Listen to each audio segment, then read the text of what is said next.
in the January meeting. So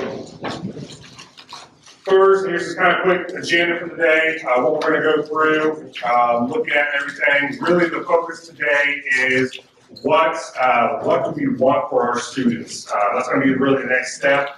The goal from here is we're going to really be about 70-ish% done with what we're going to need for the strategic plan aspect. From here, we will take the information that you guys provided last time, along with the information tonight, and we're going to start to develop learning targets for our students and just goals in general for the strategic plan.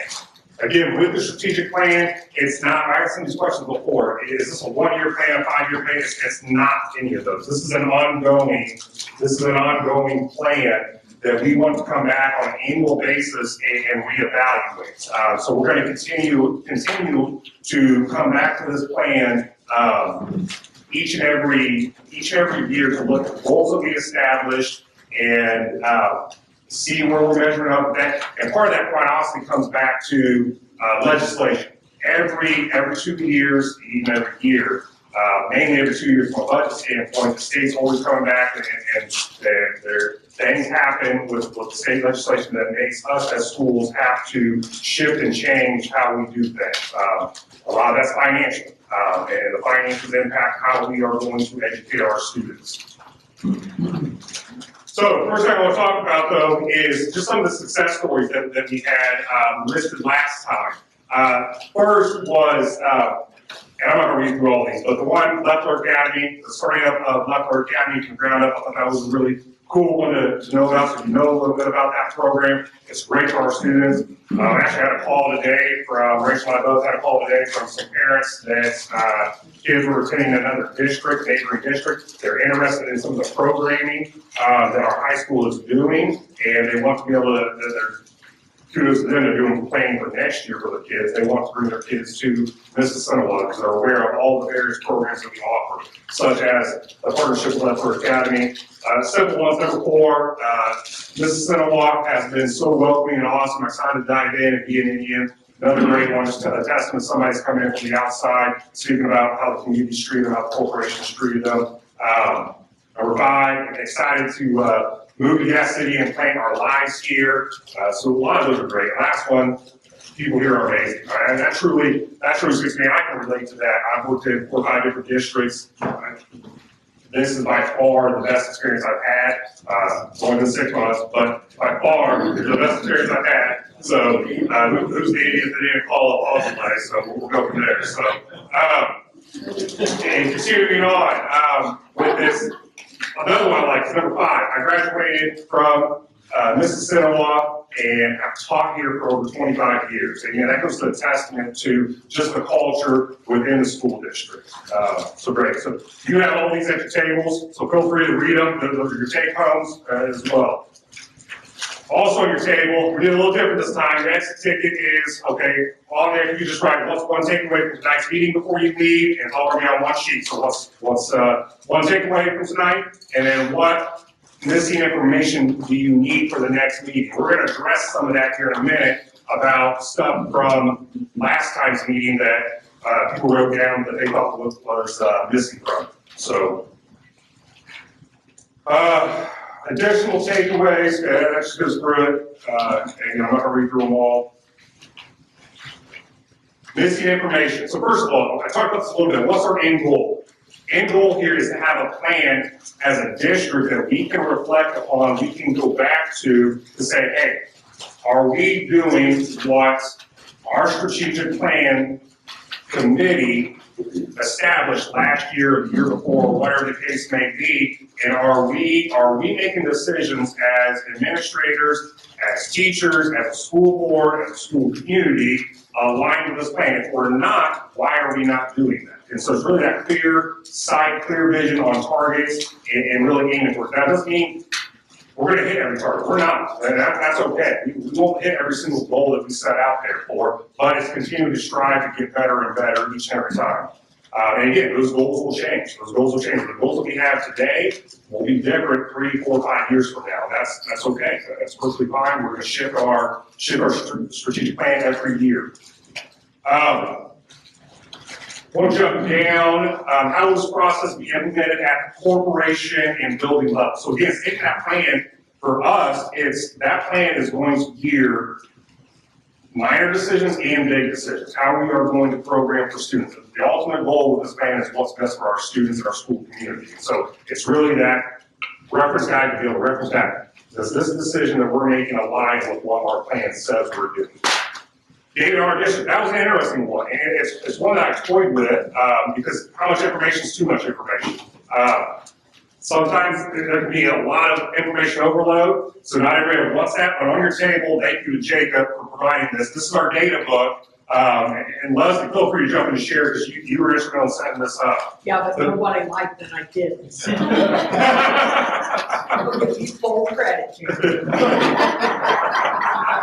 Appreciate that. Data book. So again, this is the hard truth, guys. I mean, it is what it is. Okay. So you look at the data.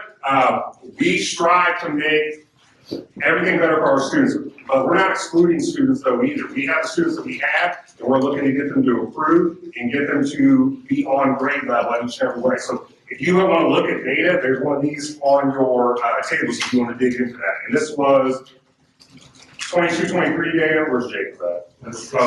So it's last year's? Okay. 23, so it's 23-24 data. So take a look through that. If you're interested, so that's sharing the data on it. That's what I consider is some information overload for a committee like this. A lot of granular, detailed data that we as an administrative team and as teachers and grade level teams that we dig into and we dive into to really make informed decisions to guide the district and guide our students going forward. Demographic breakdowns, I believe that's in the data book as well. So if you're looking for demographic breakdowns, please look through that as well. Not going to inundate you guys with reading data statistics to you on that. How will this be sustained long term? Again, we visit every year, every 2 to 3 years, come back and have a bigger group. It may be a subcommittee group or even internal controls from a year by year basis. But going long term, okay, 3 years or so, you need to bring a big group like this back together. What specific areas will we be working on within strategic planning? It's those 4 categories that we talked about. That's what we're working on, and we're going to develop targets from there.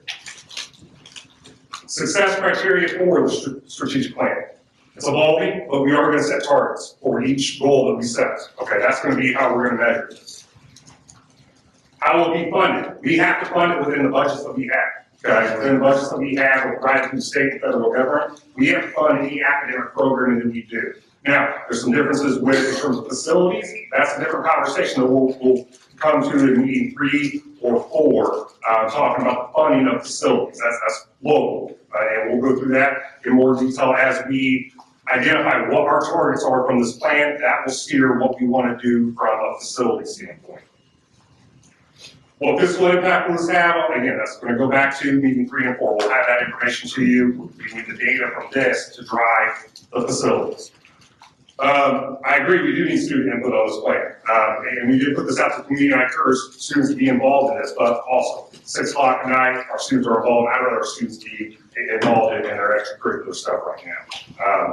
It is, as we get this plan in place, that's where we can come back to the building levels and really work with our students on that plan and say, what do you think about this? What are your thoughts moving forward? How can this be shifted in life? And that's kind of where I see that building every year from there in that student involvement. Scope of the project, that's going to be future meetings. Current strengths and weaknesses, there's data. I mean, the data mine is there. So dig into the data on that. You'll see a lot of our strengths and weaknesses within it. We're not all good. We have areas we can improve upon, without question. The strengths, we have a lot of strengths. We do a really good job of educating every type of student that comes through our doors. And we have a staff that truly cares about what's in the best interest of our students. And that's what's most important. Discipline, respect, behavior, how we support that, and differentiate between handling situations with kid buzz. We have standard operating procedures on how we handle student discipline issues. There's differences between Westview and Northview. There's differences between Northview and RJD High School. We've talked about that a lot as an admin group on how now we have a standard set of expectations on what's acceptable and what we will not tolerate whatsoever, and we're continuing to build upon that, but there's also some situations that are case by case based upon the individual student and family needs. Or potential building project ideas, those are coming, okay, we're working through that, we have some stuff that we have internally of ideas for, but we need a broader sense from the community, groups like you guys, to be able to offer some more insights from your opinions on how things should be shaped going forward, especially when it comes to the taxpayer. If we're talking about taxpayer dollars, we need the taxpayers to have some insight on that as well. So part of that is we're gonna have surveys going out here in the next couple of weeks that are gonna go specifically to building staff on facilities. That'll include school board, administrators, central office staff, and it's gonna be building specific. Then from there, that survey is gonna come to this group for you guys to take as a group, and you're gonna survey, you're gonna take it on every single building and facility. You're gonna give us your feedback on that. Then from there, we're gonna take that data and we may tweak the survey a little bit based upon that, and then we're gonna send a final survey out to the entire community as well. And so the entire community will have an opportunity to provide input and feedback on what they believe are the next and appropriate steps for Mississippi Community Schools from facilities and academic programs in the future. So next up, this is where you guys are getting a little busy here. So you have this table, one of them at the center of your table. Now these are in your slides as well, each one of these. What I want each table to do on your one piece of paper is look through these. What you'll notice, so the first one says, at the top, what do we believe, and it's on academics. Students are over tested, 43, we have 43 check marks on that one. So what I need from each table is for every page in that document, check your highest 3 priorities. So let's say, this table right here, they pick, students are over tested, yes, we're gonna check that. I should have done a mark, sorry, I don't know what students, take that back, it's not 43. Our kids deserve someone to hold them to high expectations or standards. 43 there, so let's say they pick that one.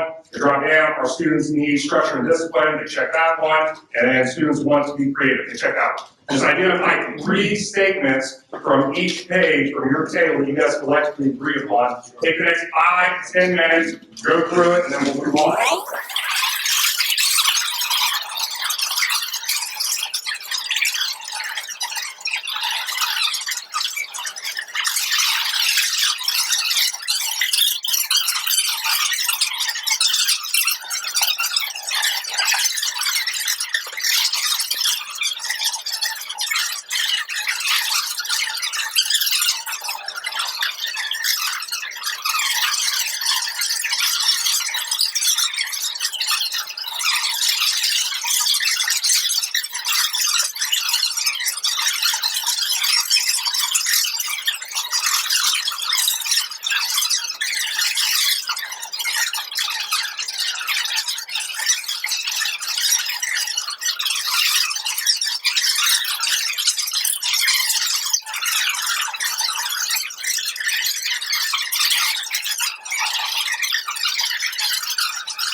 So we're gonna have some lag time over the next 30 minutes where you guys will be able to finish up as a table.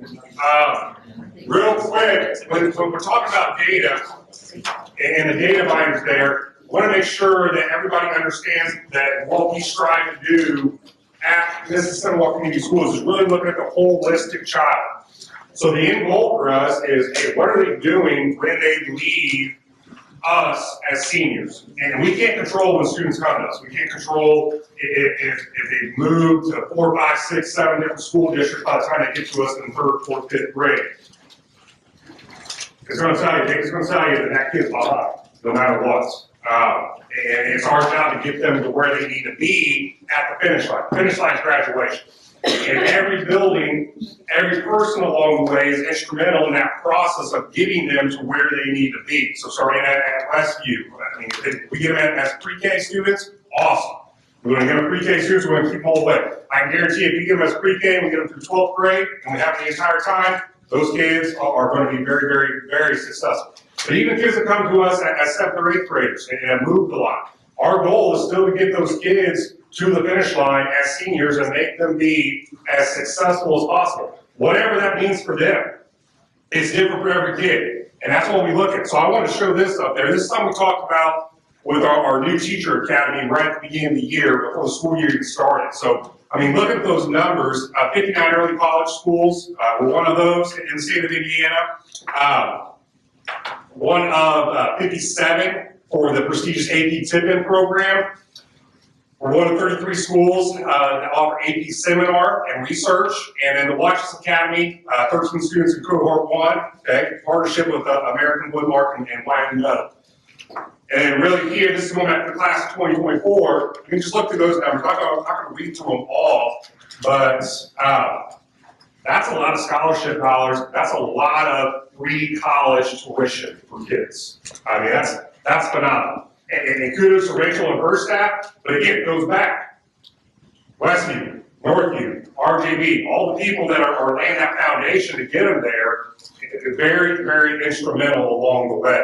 I mean, I don't have a calculator right now, but 194 kids divided by $1.5 million, that's a decent chunk of money for kids. So we're setting them up for success before they even leave here. We're giving them a leg up. And quite honestly, that's a conversation I had with a local parent today where kids don't go here. Is they want to come here because of that success opportunity that's going to be provided to them. And that's instrumental. I mean, too many kids are going to college and wasting money, so to speak, on college education without a plan. So we have to make sure that they're earning those college dollars with us here, and they have a solid plan when they're going on. Hey, let's get them an associate's degree, okay? What do we have? 3? Is it 3? What are we on track for this year? 5? Maybe a little bit more. We had 2 juniors earn their associate's degrees, or their ICCs last year, and they're kind of pursuing all those. So I think we're at 5 to 7 this year. So that's great. I mean, kids get 2 years of college. I mean, again, it's a team effort. It really is a PK through 12th grade approach. So when you look at the data miner on there, we have low areas. And I will be the person acknowledging, we are working on those low areas as a district. And are we ever going to be perfect in all areas? No, we are not. But we are working hard. Our team is working hard. And if we do a little bit more, provide our kids a little bit more, provide our students a little bit more, provide our staff a little bit more, where can we go from there? That's the question we have to ask ourselves. And we're doing a great job with everything we have right now. So that's phenomenal to our staff here.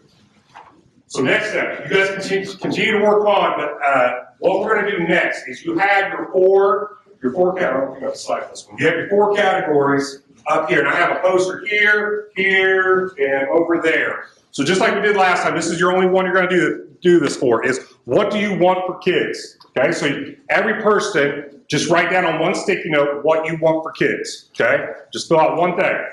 And do it for what you want for them for academics, what you want for them for careers, what you want for our students for facilities, and what you want for them for wellness.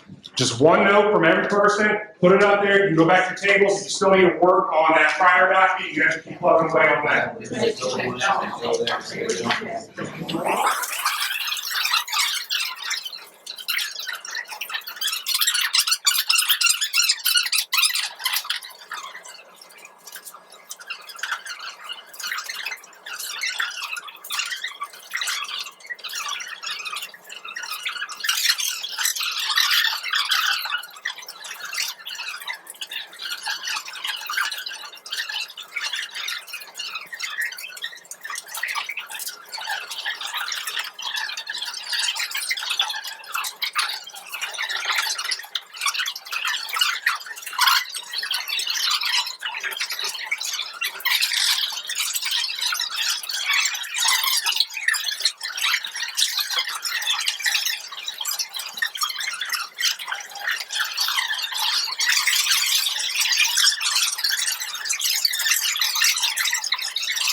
All right, 6:45, we have 15 minutes. What we're gonna do next, we'll give you guys a couple of different things you can do at your leisure over the next 10, and then I'll wrap up at 6:55, get you guys out of here by 7.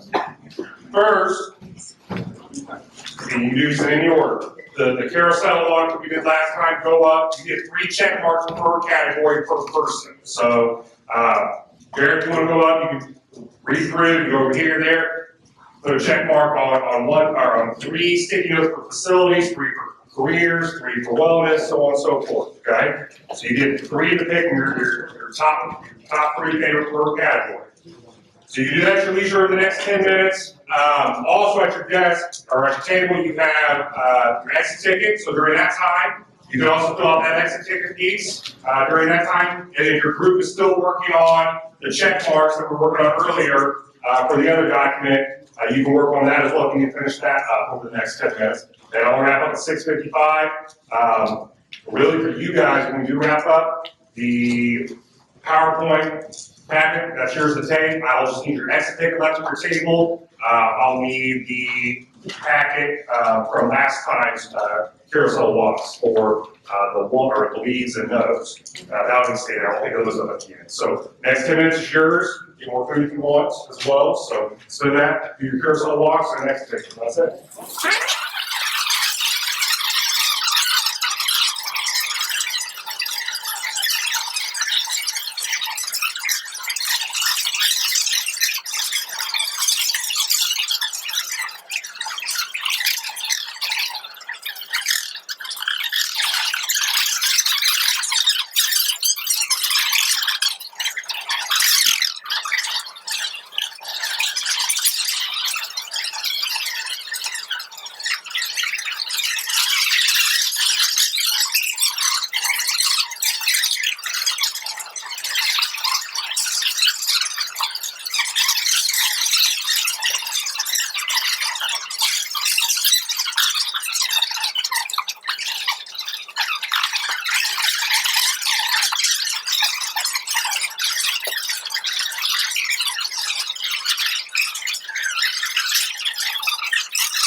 I'm going to finish up. I'm going to move forward and talk about kind of next steps for us. So last meeting, we looked at what do we believe and what do we know. Okay, we formulated that data. You guys have been able to go through that list and add your check marks. That's going to give me information to be able to go back and refine that list to really narrow down what is our top 3 per category from the collective group. And then we now have, we're going to have the wants at this point in time. From there, next meeting, we're going to be able to come back and really dig into and have a rough draft. It's our goal to be able to have a rough draft of some items of what do we do for our students. Okay, that goes into that strategic plan. And again, it's not going to be a final document. It's going to be, I'm going to have a laundry list of 5 to 10 items per area. And then we're going to have to get your guys' feedback to really narrow that focus down. We don't want 100 line items of things, okay? We really want to narrow it down and be conscientious of what our targets are going to be going forward. From there, we're going to develop our goals as well. And again, with that, that'll be roughed out. Some of this stuff can be done via correspondence to surveys in the future as well with the group. And then really internally for us, when we look at those goals, for the school staff, it's, okay, what are those learning targets that we're going to establish? And that's more for us to establish in-house, because we're the ones that have to dig into that data and really measure that with our students and our staff on what is attainable for us going forward. Obviously, we have set scores for IREAD and some of those measures that we need to hit just through legislation. But it's looking at the holistic child and what are going to be our targets, our learning targets. It's different, obviously, from a Westview standpoint than it is from a high school standpoint. Very different. And it's different upon the child, the children within each specific building as well. I mean, what we do for special ed students is going to be different than what we do for high ability students and those learning targets. So just something to be aware of with that. Again, you can do the exit ticket, fill that out, that'd be great. And again, at any point in time during this process, feel free to email me if you have questions. I had 3 or 4 emails after last session, just for some clarifying information. That was great to be able to dialogue with those people and answer some questions. So if there's things that come up, you have suggestions, feel free to send them. You're not gonna hurt my feelings. Last thing before we get you guys out of here, I want to go to each building administrator that we have here. I think we have all the principals here. Yes, we do. So, and I want you to give us a success story from this school year thus far in your building, okay? For your programs that you're running. So just one, and we'll start with preschool, put you on the spot. You're first. It was actually today. This is why it's so important to me, because we were working with a student who was really struggling, screaming, wouldn't come in the room, hit, kicked, had been diagnosed from an outside source with autism and ADHD, and just really struggling. And I had the teacher fill out a functional behavioral assessment. I did a parent interview. We took that information and I got to observe, and we realized he was trying to escape from any kind of work. So we gave him a 2-minute timer that he could go to circle time for 2 minutes and then escape in his little cube that he had in there. And he did every activity that day with the 2-minute timer. And I was so excited, so happy. So it really just like made me love what I do. I already loved what I do, but it was really fun. And it was fun collaborating with the teacher and the family. There's different dynamics. I mean, it's always challenging when you're dealing with kids come from different backgrounds, struggles at home and everything. We've got to get them regulated in school in order to be able to educate them. And so kudos to our staff. I mean, and it's not just elementary, but we have kids at the high school that have the same needs, same types of needs, different levels and everything. But we first have to meet that basic functional need for them before we can educate them. And truly, our educators in the buildings are they're working from a clinical side in some cases to an education side, trying to balance those out there. Karen? So one of the things that I think has been really, really incredible at Westview this year is our level up game in the area of specials. Our Lego STEAM class, just this past week, built their own boats out of Legos and then did a sink or float activity with it. Our science teachers here tonight, Melissa Heaton. The kids last week were measuring worms and real worms. This week they were geologists and they were digging in dirt and they were classifying gems and stones.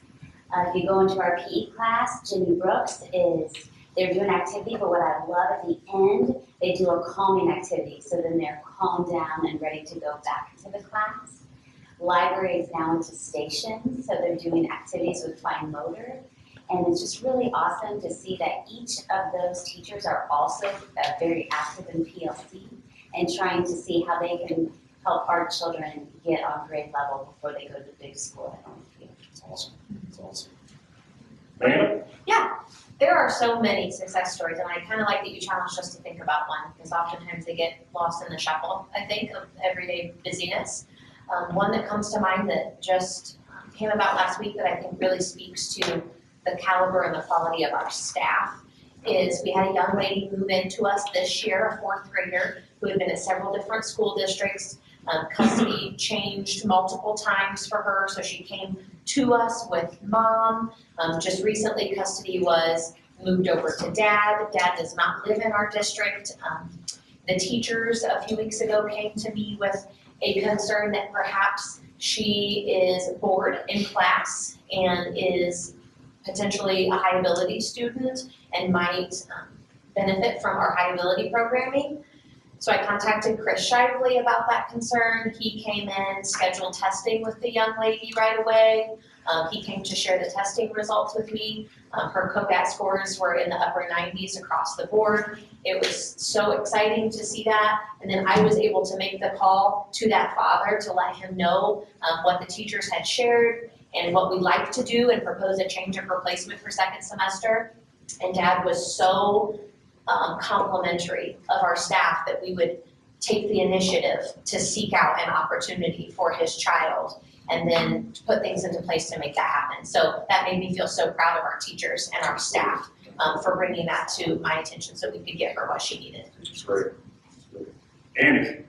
Yeah, just yesterday, our RJ Basket We the People team, proud to say that we are the only middle school in Grant County that has a We the People team that competes on a kind of local and kind of statewide level. We qualified out of a Fort Wayne regional. It was awesome to see our kids in action yesterday downtown Indianapolis. I venture to say we took 15 kids down yesterday. I venture to say that most of those kids had probably never been downtown Indianapolis, so that was an amazing opportunity for them. Competing against schools of the likes of Zionsville, Fishers, Carmel, to see RJ Basket in that program. Was very proud of them. They did an outstanding job. It was a tough competition, very tough questions. Students have to answer on the spot. They do not know the questions ahead of time. So just an amazing opportunity. We have a very proud We the People program, not only in RJB, but also in St. High School. Being a social studies teacher, former social studies teacher, I think that's an awesome opportunity for our kids. Well, here in our preschool, the Westview, the Northview, RJB, a common theme that you see there is a holistic child. It's not math and reading. It's not math and reading scores. It's how do we meet the basic needs of this kid and then push them to the next step? Push them a little bit farther. Push them a little bit farther. Every time. And looking at different opportunities. We the People's a great opportunity. Measuring worms is a great opportunity. Finding a kid that has behavior struggles and identify that they have a higher level of intellectual ability. So we're going to push to that next level, which in turn is then going to flip that behavior around for them as well, which is going to make them better, make the kids around them better. And again, it goes back, I mean, Rachel talked about one of those kids came here in fourth grade. So every single building has their hands on these kids, helping them achieve and excel going forward, not just as up to senior year and graduation and getting accolades at Lilly Scholarship, but even beyond that. I mean, who knows what they're going to do beyond that when they leave and go secondary. That's a very recognizable thing. But we also have those other kids that, hey, they're working in industry. And that's great. We need to work with those kids too. And that's what our team here does, and truly. And that's what we need to continue to do and continue to get better at. We're never there. We're never going to hit the final target. We're always going to strive for better and better for our kids. So really, guys, that's all I have. If there's anybody in the group that wants to share anything, I'll give you a minute or two here. But other than that, I'll get you guys out here if you guys want to watch a basketball game or get home. So awesome. Thank you guys for coming. Appreciate it.